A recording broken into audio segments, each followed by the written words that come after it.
Kalau tadi kita sudah melihat bagaimana calon wakil presiden nomor urut 2 berhadapan dengan calon wakil presiden nomor urut 3, kini adalah kesempatan untuk calon wakil presiden nomor urut 3 berhadapan dengan calon wakil presiden nomor urut 1. Silakan Pak, waktu Anda. Bertanya 1 menit. Kami persilakan Pak Mahfud. Baik, Bapak Cawapres Pak Mohaimin, saya melihat ya di dalam visi misi Anda itu ada rayaan I-Core 45. Efisiensi akan meningkat. Nah, Pak, kalau itu bisa dicapai seperti di tahun 89, 91, maka pertumbuhan ekonomi kita ini bisa mencapai 7% loh. Kalau 4 saja, Anda punya visi targetnya itu I-Core-nya 4 sampai 5. Padahal pertumbuhan dengan 4 saja itu bisa 7% pertumbuhan ekonomi nasional. Sehingga dengan demikian saya kok jadi ingin tahu kenapa di dalam visi misi Anda tingkat pertumbuhan yang ditargetkan hanya 5 sampai 65. Kok tidak berani 7? Kalau 4 apalagi sampai 5 seharusnya berani sampai 7 selesai. Silakan waktu Anda 2 menit. Terima kasih. Kalau membuat target pertumbuhan bisa saja 7-8% bisa saja. Tetapi yang ingin kita wujudkan adalah pertumbuhan yang berkualitas dan inklusif. Di mana setiap pertumbuhan itu memiliki apa yang disebut sebagai dampak langsung di dalam penyerapan tenaga kerja, di dalam peningkatan pendapatan masyarakat, di dalam satu percepatan pemerataan pembangunan.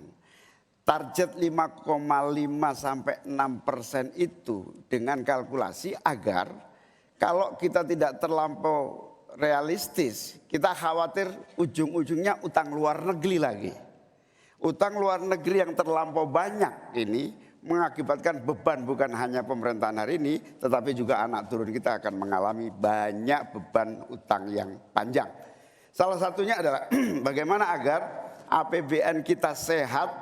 Sekarang saja presentasi 3.000 triliun APBN aja untuk membayar utangnya cukup tinggi. Sehingga mengurangi tidak kurang dari 20% APBN kita untuk membayar utang luar negeri. Sehingga target yang berjumlah 5,5% sampai 6,5% itu realistis yang akan tidak membebani bagi proses pembangunan kita di masa yang akan datang. Di sisi yang lain kita pasti tahu bahwa salah satu syarat-syarat pertumbuhan yang bisa sehat itu adalah apabila investasi yang masuk juga tidak menjadi beban baru bagi pembangunan nasional kita. Apa beban baru itu?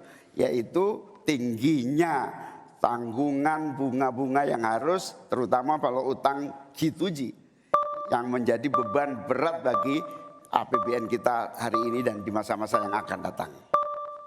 Cukup Bapak? Baik, selanjutnya dipersilakan untuk Pak Mahfud MD untuk kembali menanggapi, waktunya 1 menit, silakan Bapak. Iya begini Pak, kami Ganjar Mahfud itu mentargetkan pertumbuhan ekonomi kita itu 7%. Itu hitung-hitungannya mudah, tadi saya sudah sebut di pertama.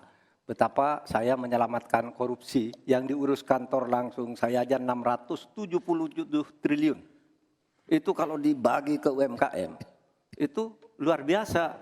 Kemudian yang ditemukan oleh ICW sejak tahun 2014 yang sudah inkrah korupsi itu berapa? 233,7 triliun. Nah ini kalau kita pangkas melalui penegakan hukum yang benar, ini bisa mencapai 7. Tapi Anda menyimpang dari rumus yang selama ini terjadi. Kalau Anda berani dengan I-Core 4 saja, Anda pasti bisa 7%.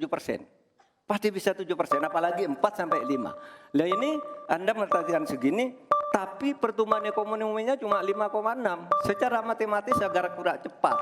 Selesai. Silakan ditanggapi. Harap tenang. Ditanggapi Ya, Pak Mohaimin. tentu saya sangat setuju. Bukan hanya pemberantasan korupsi yang membawa pemasukan bagi APBN kita, menjaga kebocoran APBN kita, tetapi juga pendapatan negara bukan pajak yang juga menjadi bagian dari andalan. Akan tetapi kita juga harus realistis bahwa 7% itu bisa jadi cuma omong kosong, di mana kenyataannya setelah APBN kita jalan sampai hari ini aja 5% yang diterapkan oleh pemerintah hari ini juga masih mengalami banyak kontraksi. Dalam arti utang luar negeri masih menjadi andalan utama, sekaligus kita juga menyaksikan bagaimana 5% itu realnya di lapangan tidak sampai 5%. Sehingga saya khawatir kalau target 7% itu dipaksakan, ujungnya bukan pertumbuhan yang sehat tetapi pertumbuhan semu yang keropos. Baik. Tenang, kita lanjutkan.